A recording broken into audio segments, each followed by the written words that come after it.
Welcome to episode 3 of Throwback Thunder ThorsDay. Today we're going back a long time ago in a galaxy far, far away with 1979 Kenner's Star Wars Boba Fett, or better known as Robert A. Fett. There does exist variants of this figure. 5 I'm aware of, 5 or 6.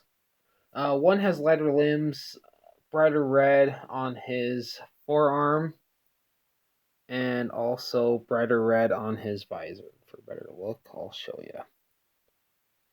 Yeah, one does have brighter red on his forearm and around his visor. There is also one that has a brown belt with the pouches. Mine is black, or like a very worn out black, or even like a very light gray. So, fun fact, there is a rare rocket firing prototype, and there's a couple I'm aware of, and one was sold at auction for over $200,000. That's pretty. That's pretty crazy. Detail. Let's start off with his blaster. Now, this is his original blaster. And one thing you might be thinking is that looks very familiar. And well, it should. It should look very familiar. I'll get into that momentarily. So, we're going to go into some of the details with him. He does have his black visor, almost like a maroon red around it. He does have the composition of a more lighter blue for the plastic. He does have his iconic green on his chest. And there are some that have darker green, some that have very brighter green. And just to show, 1979 Taiwan. So this is one of the versions that was manufactured that I'm not too sure of. I don't want to risk it, but there are some that have a removable rocket that were foreign releases, foreign productions. Does have like his almost like a chainmail underneath there. He's got his orange shoulder pads. He's got all of his cool little gear and equipment on his forearms. Again, his belt. He's got his pockets. He was rocking cargo pants. Never diss someone with cargo pants. You never know if they're an elite, space bounty hunter.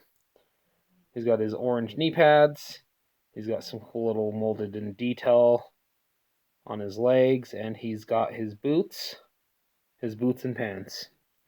On the back, there's his very fearsome red rocket. You see that coming at you. Well, sorry, folks.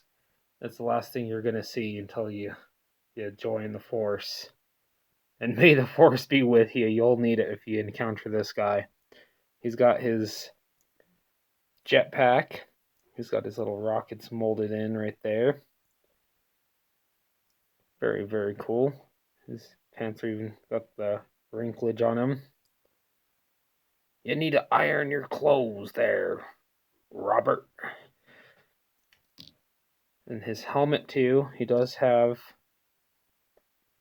I mean, it doesn't flip down on the figure, but if you're aware of who Boba Fett is, you do know his technological capabilities. Man, that did not want to roll off the tongue. And flip down, it was for his targeting system. Does have some really good molded detail, though.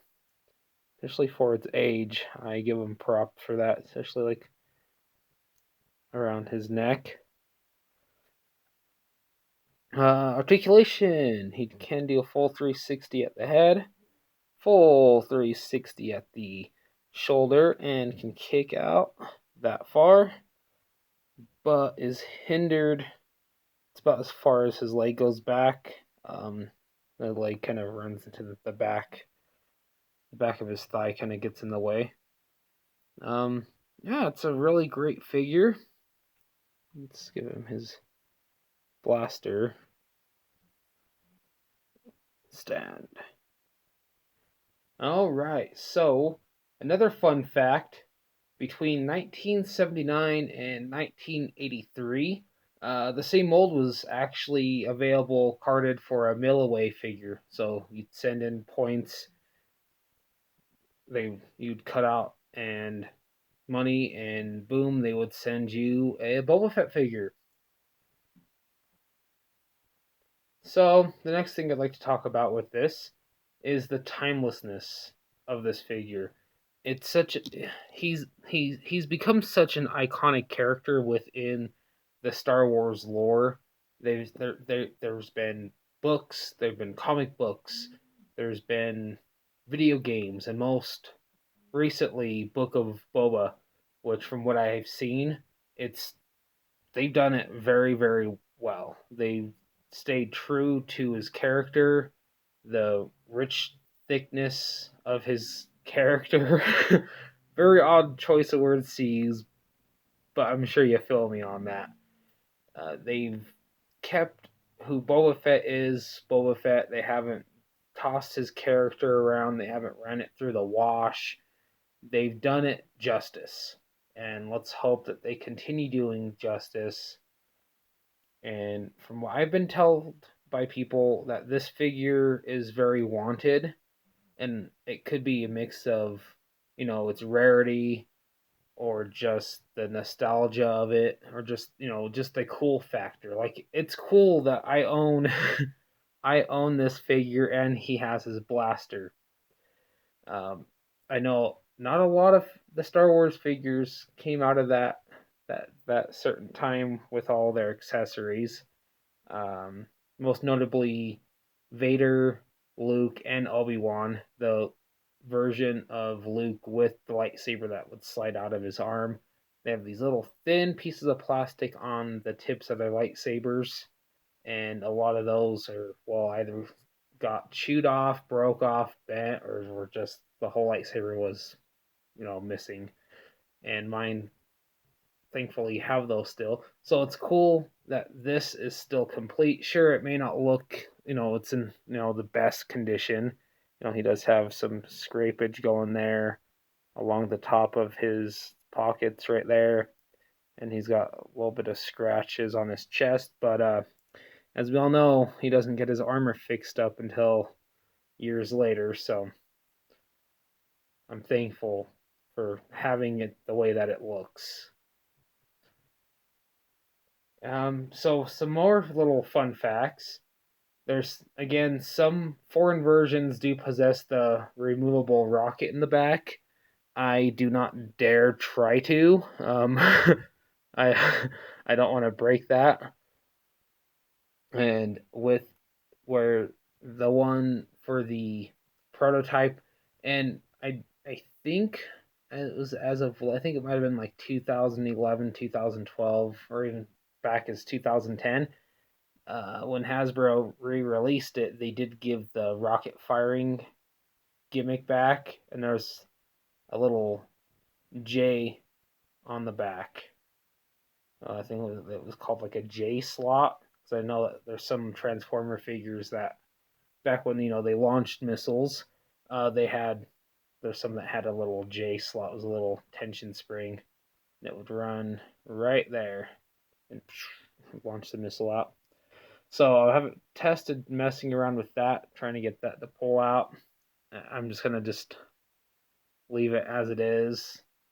Same thing with a lot of my old Transformers. There's just some things you don't want to do with them anymore. The plastic doesn't really like to,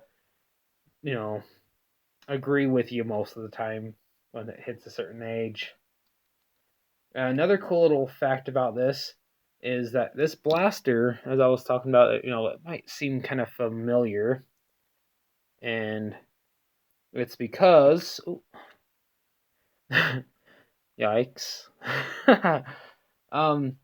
it's because it was packed with the Stormtrooper E11. The EE3 that Boba Fett is known for having. Kenner never actually produced the accessory for him, so they gave him the Stormtrooper blaster. Yeah, it's cool little fun facts. So, thanks for watching. Follow me on Instagram at The Mighty Beastman, Twitter at The Mighty Beastman. Consider subscribing if you haven't already. Hit the notification bell to be notified for any future content that I may put out and that I will put out. Let me know what you think of this figure in the comments section right down here below. And, well, I'll see you outside the Sarlacc pit. Till next time, Beastman Review. Out.